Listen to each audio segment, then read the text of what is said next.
all set up. Welcome back to part two of Northtown News. I'm Art Pappas, your host of the program, here at WEBR AM 1440, FM 105.3, and WEBRradio.com.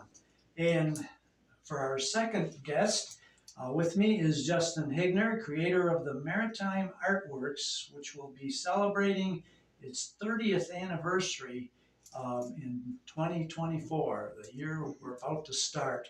Mm-hmm. Justin, welcome back to the program. Thank you very much for having me. Yeah, and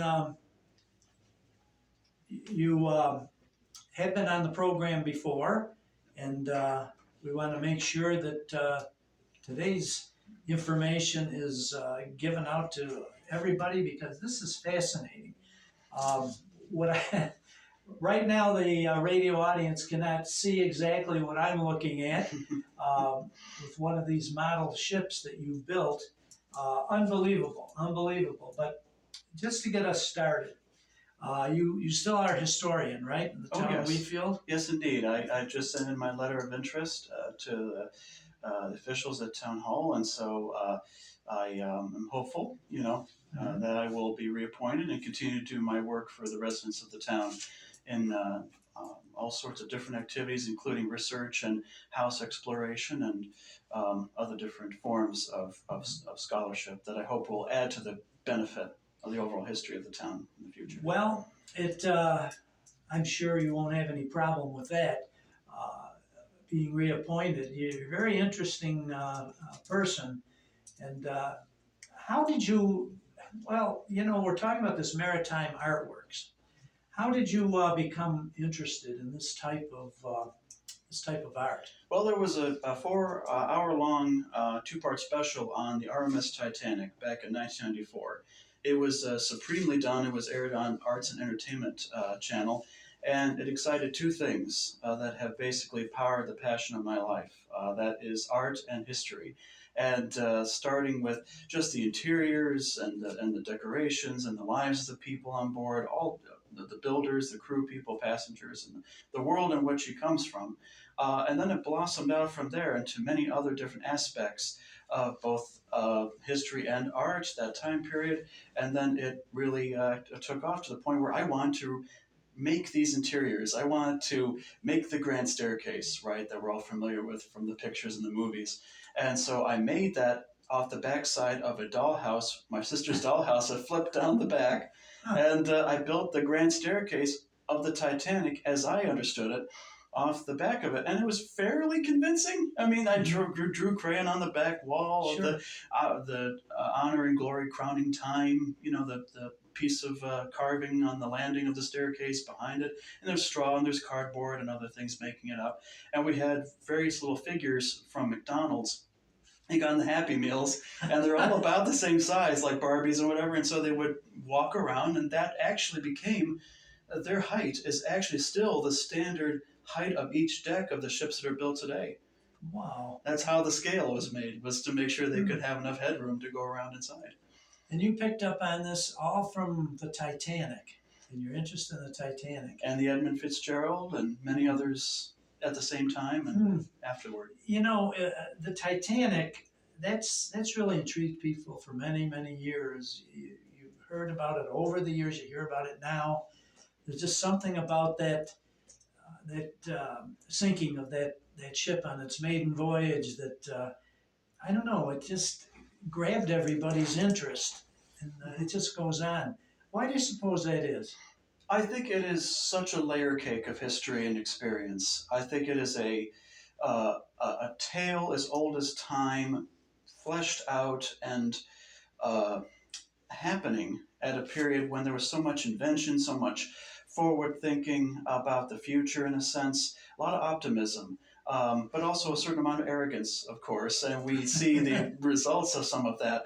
But otherwise, the ship was well engineered, it was well built. I mean, there were flaws to it, but I think that the practically unsinkable moniker was taken a little too seriously, and by other people, not the White Star Line, not their owners. They didn't really say it was unsinkable. Of course, it's a ship. If anything suffers enough damage, it will go down. And the Titanic was no exception. And if she had survived the iceberg, or if she had not have struck it, she would have had hopefully a normal service life, served as a troop ship or a hospital ship in World War I, and would have been scrapped by the mid 1930s. We wouldn't even be talking about her all that much. Yeah. Too much, anyways. Well, this interest, starting with the Titanic, and what was the other one?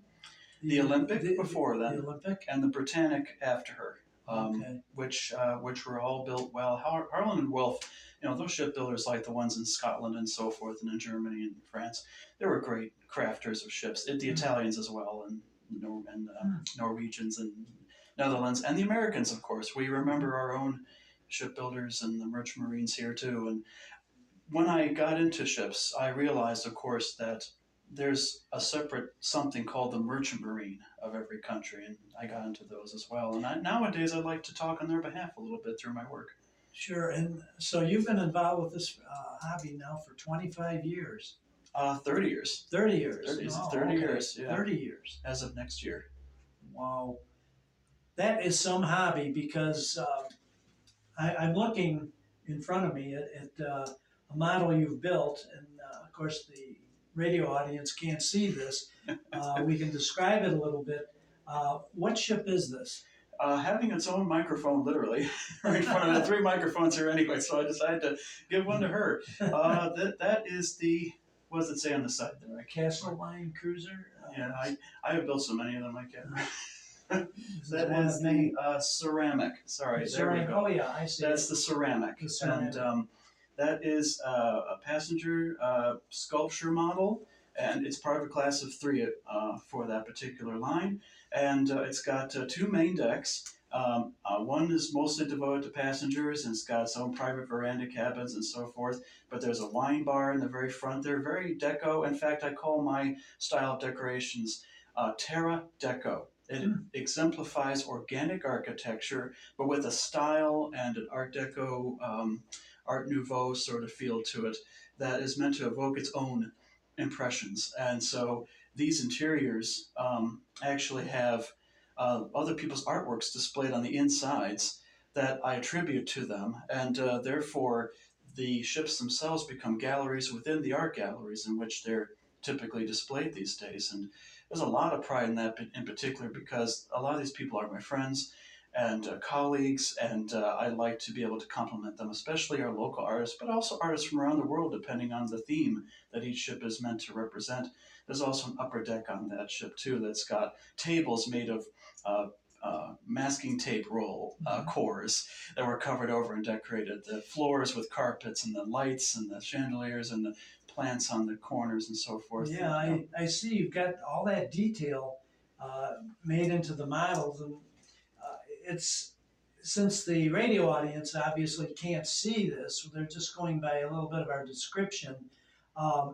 What you could do for us, though, is you could talk a little bit about the media you used to make the model, and which you use on these ships.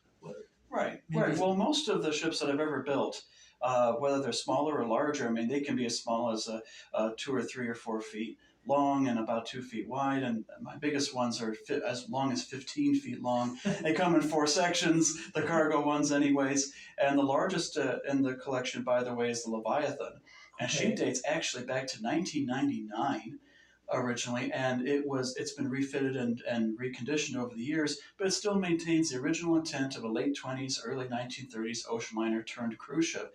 Just like the SS France turned into the Norway, another ocean liner turned cruise ship. It's that kind of a story, except it's a little more like the Queen Mary. And the Queen Mary is one of my favorite ships, thankfully preserved beautifully in Long Beach, California.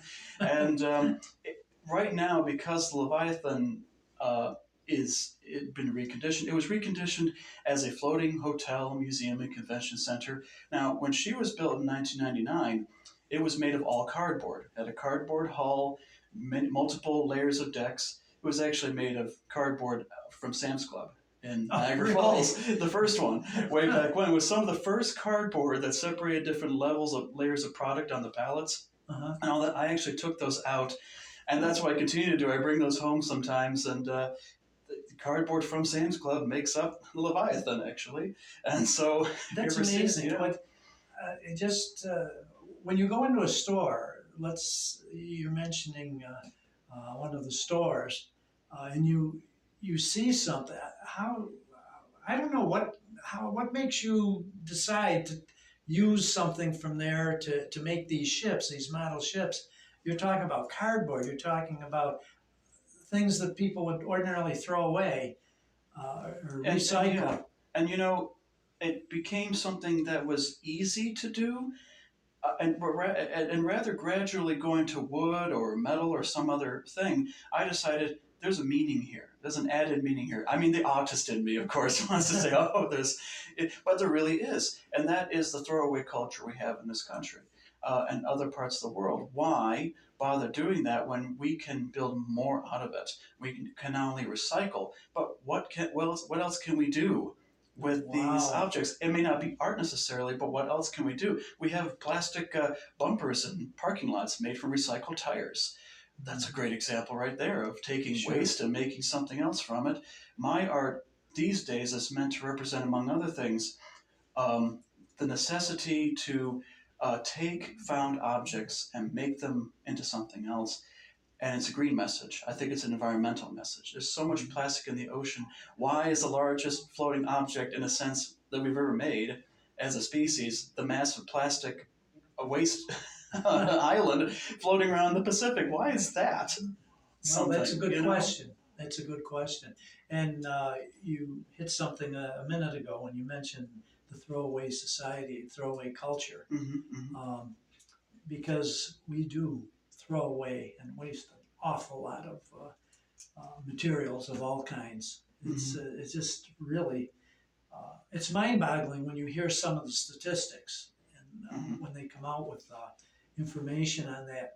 Some of these ships you made out of cardboard, you made them out of ceramic, you made them out of what else? Plastic. Plastic. Lately, it's been to be able to scale them down a little more because I'm like 40 this year. Now, that's not an old age, but I have a lot to do and there's a lot going on with my life. And I had to make my ships, my pieces, more manageable Okay. and lower their center of gravity a little because when I built them with big, large plastic hulls, unless they had enough structure on the insides to keep those decks up, they're going to start to sag. Okay. And hot glue and other things that I introduced really helped and helps now. And it's not that I don't do them in full cardboard anymore, but I've taken more plastic sleds of certain shapes and styles and used more of those Mm. because I've been able to make more coastal and river cruise ships and sort of going back to my roots of building smaller. It's just Mm. easier to Sure. move these things around when they're small enough like that. What are some of the ships that you've created so far? Can you remember off the top of your head some of the? Because I know you've Well, done a ton of them. How many did you say you were talking before the program about how many? there's been about 300 ever made in the history of the collection.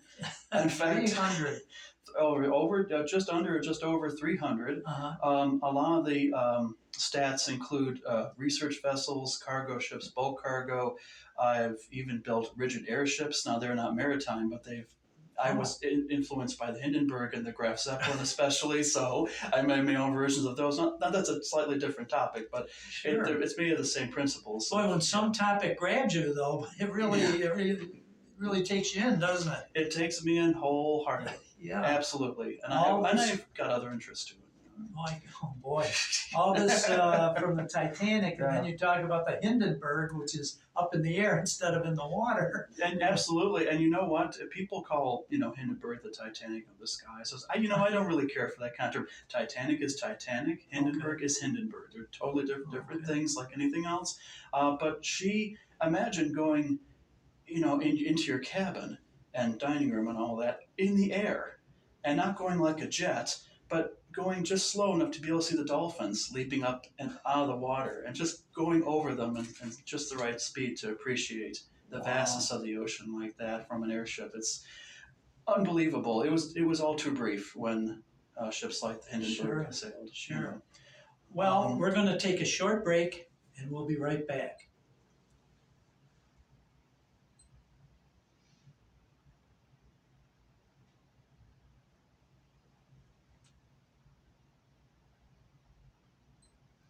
Okay, welcome back to part two of our show, Northtown News. And we've been talking to Justin Higner, who is the creator of the Maritime Artworks, and he's been describing some of the model ships that he has been working on for 30 years, I think you said now? Yeah, Higner Maritime Artworks turns 30 years old in 2024. Yeah, that's amazing. And of all different sizes, from a foot or two to what you say, 15 feet. 15 feet, oh yeah.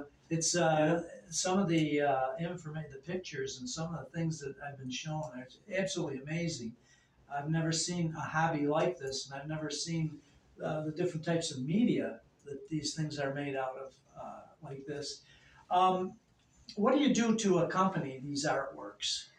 Well, what goes with them are whole identities and whole stories. Each ship is generally owned by a company, if you will, either something that was real that I resurrected for my own purposes or my own stories. And they also have their own names and nomenclatures with those companies, just like in reality. And they sail for however long they sail. In fact, my mother's told me the one time, "Why don't you put a piece of cotton in the funnels, and they'll look like they're really sailing." So it's been accustomed now to do that. And when the ship is no longer, quote, sailing or operating, I take the cotton out and it becomes a museum or it's scrapped or some other thing happens. And so they really do have whole lifetimes. And after 30 years, because of what they're made of, these mixed media materials, some of them do have only short lives, and they pass away. Wow. And others are preserved, even as shipwrecks. So. Yeah, such interest in maritime things. You're very interested in maritime, aren't you, all the way around? You know, my grandfather had a couple of pleasure boats, and they were called Bonita. Both of them, and it's an acronym for the first two letters of the names of his wife and his son, my father. And he was a boater. One of the things that we did, one of the exhibits I had was actually at the Buffalo Yacht Club. It was their first and so far only, as far as I know, art exhibit they've ever had in their whole history. This was your exhibit? This was another exhibit. Besides, I had a solo show at the Castellani Art Museum. Ed Millar and Michael Beam were wonderful, for example, with that show a few years ago. Mark Pagano, who was a member of the Buffalo Yacht Club, he was instrumental in helping me set up over there. That was a really fun show. That was last year or so. And also, I've been at the Niagara Arts and Cultural Center, which I understand is getting some state money now, and thankfully so, because that is another great institution, and they have a number of great. There's a wonderful thing that they still have on the Underground Railroad, and other different resident artists there. Yeah, in fact, I told you the new director was on a couple of weeks ago. Yeah. And, I was surprised to find out how much of that building is being used. Just about every room Wow. in that building is now used for a particular purpose. Or, That's great. for art and plays and productions and whatever. And would you believe that at the same time that Castellani was having the show with my works, the Niagara Arts and Cultural Institution, the NAC, had the other half of the collection over there.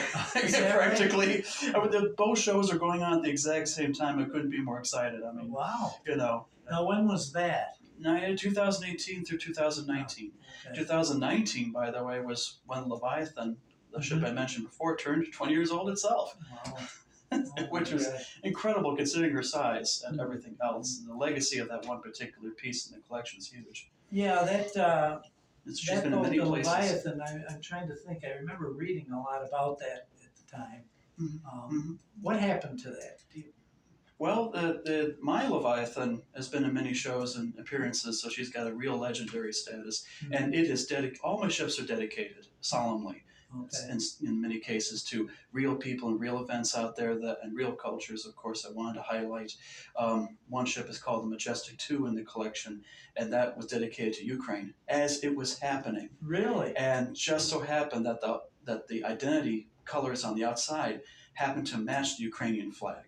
And so I revived a whole dead company in my collection because it happened to be yellow and blue. And so it became the Majestic 2. And one of my close friends, who is actually Albanian American artist, one of his works is in there, among other people from the Ukraine and so forth who create art. Some of that art's now actually destroyed. and Wow. lost because Yeah. of the situation over there. Those artists are highlighted in that ship specifically. It's one of the most personal pieces of the collection. Hmm. Yeah. Boy, you have some interesting things to talk about, I'll tell you. Um, Tell us a little bit about this jacket you have here, this uniform. This is what I wear as a characterization to symbolize what I do. When I'm wearing this, I'm the Commodore of the whole collection. That Mhm. is not to say that I literally, I'm like a wizard or something, moving these things around, but it's just nicely symbolic. It's symbolic of me, it's a civic uniform, and it's meant to represent uh, the artist coming out on the Uh-huh. surface. And there's even a hat that goes with that. There's Right. a white version, a black version, and all that. Mhm. And this is also worn actually to commemorate the Edmund Fitzgerald specifically. We do a wonderful event in the village of Lewiston every late November or early November. Tom Askelaar, a fellow artist and friend of mine, Mm. are among those that help put it together. There's also a 5K run that goes with that, headed by Paul Beatty Jr. And his son, and everybody works very very hard to put this together. It's a music and history presentation. It's not to be missed. We have a sellout crowd every year. My 15-foot model of the Edmund Fitzgerald has spent 7 or 8 times now going to this, and she was built in 4 pieces so that she could fit in the car. Why do you focus on maritime art? I think ships are sometimes overlooked. It's sort of understandable. We travel by plane, we travel by car, we travel by bus. So what ends up in our popular culture today? Cars and planes and those things. But we don't see much in the way of trains or ships anymore, and that's because we don't really travel on them as much as we used to. Now we see cruise ships. People go on cruises, but Right. cruise ships are very different than ocean liners. They're very different from the utilitarian ships like ferries and ocean liners that have a specific purpose. And so I think, besides profit, obviously, they're there to perform a function, and I think that sets them apart. The ocean liner age, I mean, most of the world's population where they live today is because of the ocean liner. I mean ships in general, of course, but Sure. going all the way back to the Savannah and the Great Britain and so forth, and these pieces going forward, they changed the world. They changed the world utterly. For better or worse, and ships have not always been good things. Of course, we remember the slave trade. We remember other different aspects of maritime history that are not so happy Right. to remember today, and they all need to be recalled for the sake of getting context. And as a Sure. historian, that's where I come in and say, well, that not all of it's happy or understandable at first, but we have a legacy, I think, to all those people, all of our ancestors, no matter how they came across the oceans, to remember them and to remember the ships that carried them. They changed the world. And I think they're still changing the world today. How do we have our cell phones and our furniture and anything else we have? Many of these things are brought by container ship, and no one gives a thought to those people or the crew that bring them over. Well, you're right on with that. That's true. That's another one. I just had this just popped into my mind, but I can't remember the time period. It was either I think the 80s maybe, 80s or 90s. Do you remember a ship that went down called the Andrea Doria? Oh, the Andrea Doria was in 1956. Oh, it was even Yeah. that Yeah. far back. Oh, In my fact, the gosh. ship that hit her Uh-huh. is still around today. It's Oh, the oldest. It was the oldest continuingly sailing former ocean liner turned cruise ship. It's called the Astoria, and she's still laid up because of COVID pandemic and complications with that. But she had served almost right up into and including some of the pandemic period, and it's that's the one that hit the Andrea Doria. that's the one that hit the Andrea Doria in July of 1956 Oh, I in didn't fog. realize it was that far back. I thought it was somehow the 70s or 80s, but no, that's even further back. Wow. Yeah, the Andrea Doria, and there are other different. And by the way, don't take safety for granted because it took ships like the Morro Castle in 1934 and the Yarmouth Castle in 1965 when those burned. They set standards, sadly, but they set standards for passenger safety that continue right up to the present. Every 10 years, the whole cruise ship and ferry industry has to undergo a rigorous safety Wow. And they're updated every 10 years, and you can thank the evolutions of maritime safety to Yeah. help make sure passengers Do you are have safe. special plans for something in the future? Yeah, I hope to involve a few more art galleries in the next few years as availability comes up and if interest continues. I've gotten a lot of compliments over the years, and I really do appreciate it, but the best compliments are by kids and their parents and other people. I've done workshops actually with Mhm. Autism Services of Western New York and other different groups and different elderly care homes and so forth, to be able to, and this is one other thing I really want to mention, besides what I want to do with galleries. I love display, I love the exhibitions, but one thing that's just as important is that people get a sense of the texture of life. Our kids, other people are on their cell phones, and they're fixed to this text. Now you need it, of course, on occasion, but kids need to be able to play outside more, create more, and do other things that bring Absolutely. something out for themselves that they may not have expected. This art is art therapy to me, in a sense. If, for lack of better words, there are other words for You're it. But bringing up something. We yeah, only have about yeah, another 2 minutes here, right. but something about the mental health aspect of this. Hmm. This artwork that you're talking about in this hobby. Tell us just briefly. Well, what this basically did for me was make the world as if I created it myself, and that's the base. It's a little complicated, Mm-hmm. but what it basically means is that to understand and adapt to the world that I was growing up in, and I'm still growing up in, admittedly, to create was to be able to understand, and then to feel different textures in the hands, to manipulate those, to manipulate interesting things, to be able to creatively think about how can I fit this. It's like puzzles, like putting a puzzle together, something like that. Any activity like that that makes you think, any story that makes you think, anything musical helps too. It all helps in the development of kids because in particular, because when they're separated as people from the events of the world, they develop separately and therefore never connect. They need to connect Wow. and connect in their own way. Very interesting because that definitely brings out the mental health aspect too, and how this kind of thing is a type of therapy, Mm-hmm. also, as well as a very interesting hobby. It's very intriguing. And I'm not, and I'm not unique, of course. Artists and people who build things, make things, even if they're not artists, if they're just, even if they're cooks and brilliant, whatever, they we all make things sometimes to get away from things, to live with certain things. As artists, I think it's great to be able to show off, to inspire, and that's what I like to do, both as an academic in history as well as an artist. I want to be able to inspire, and if I can do that, that's great. wow, it's amazing. Well, I can't believe it, but our time is about up. It goes awful fast, and I Not up for a sea shanty song? yeah. Well, A little jingle? how do people contact you if they're interested in talking further about this? I've got two places.